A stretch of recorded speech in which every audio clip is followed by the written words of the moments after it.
Some stories seem almost designed to fade into legend, blending into the misty corners of old forests, whispered about but rarely believed. Epping Forest, an ancient woodland on the outskirts of London, has its share of such tales. The townspeople speak of a hidden trail deep within the forest, a path that only appears at night and is said to vanish by morning. They call it the Lost Path of Epping, a place of twisted roots and shadows that few have dared to enter. And even fewer have returned from unscathed. This story follows Emma and Jake, two friends who decided to explore the mysteries of Epping Forest on Halloween night, determined to uncover the truth behind the lost path. They didn't want the usual thrills and scares of a haunted house. They craved something deeper, something forbidden. But what they found would mark them forever. Halloween night in London was vibrant, with laughter and flickering jack-o'-lanterns lining the streets. But Emma and Jake left all that behind, slipping into the darkness of Epping Forest with only flashlights and a sense of adventure. Before leaving, Emma's grandmother had warned her, "Epping is no place for tricks and dares. Spirits wander there. The forest has a way of pulling people in and keeping them." But Emma had shrugged it off, laughing at what she thought was just superstition. As they entered the forest, the sounds of the city faded. The towering trees cast twisted shadows across their path, and the cool night air grew heavy, carrying a strange, quiet stillness. They walked for over an hour, feeling the grip of isolation settle on them. Their flashlights cast weak beams through the dense trees, barely illuminating the narrow path ahead. Then, as if by magic, they saw it. A clearing opened up before them, shrouded in a faint mist. In its center was a small, worn sign, barely legible but unmistakable: the Lost Path.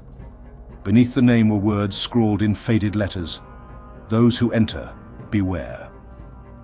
Jake hesitated, a flicker of unease crossing his face. "Maybe we should head back," he whispered, his voice wavering. But Emma, masking her own anxiety, laughed nervously. "We came all this way. Let's just take a look." She stepped onto the path, and Jake followed, as if compelled by something invisible. The moment they crossed the threshold, everything changed. The forest around them seemed to breathe, the air thickening as though they'd passed into another world. The trees loomed closer, their branches twisting into eerie shapes that seemed to reach out, trying to draw them in.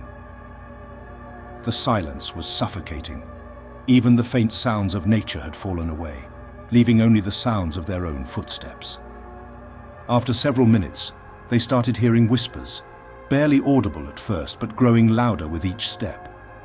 A chilling chorus that seemed to come from all around them, echoing off the trees and winding into the dark. It was as though the forest itself was speaking to them.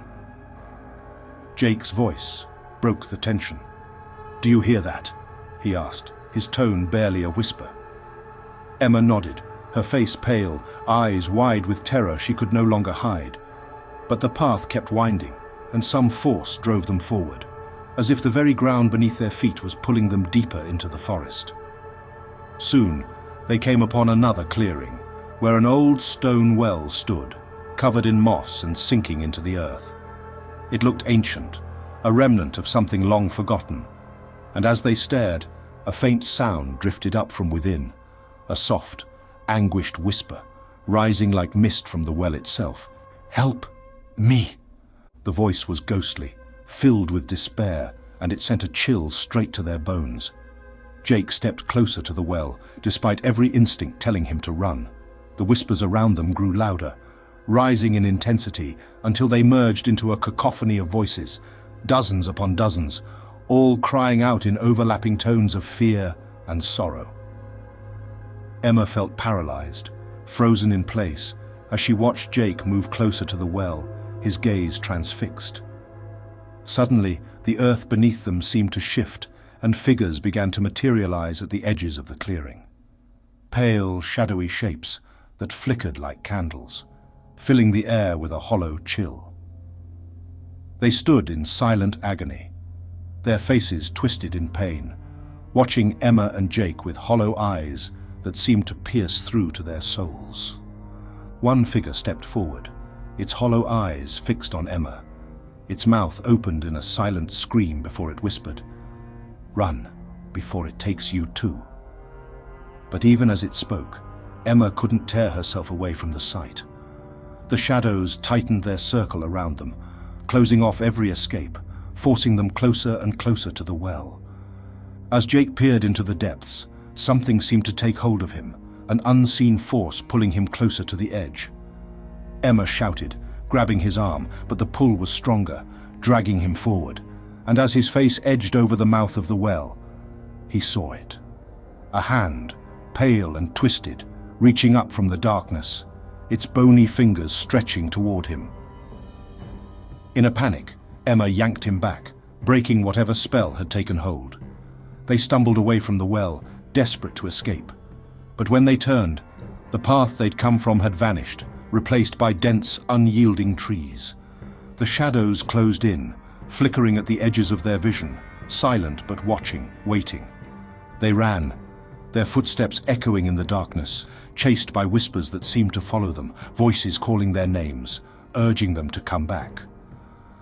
They could feel something behind them, breathing down their necks, but they didn't dare look back. Somehow, they finally made it to the edge of the forest, breaking out into the safety of the town lights. They stopped to catch their breath, trembling as the memories flooded over them. No one believed their story, of course. The townspeople said there was no such place as the Lost Path, and that Epping Forest was just a peaceful woodland. But Emma and Jake knew the truth. They'd seen the well, heard the voices, felt the shadows brush against their skin, and every night since, Emma swears she can hear them. Whispers drifting in through her window, the faint echo of footsteps outside her door, calling her name in the dark. Because once you step onto the lost path, it never really lets you go. It follows you, waits for you, and someday it will draw you back.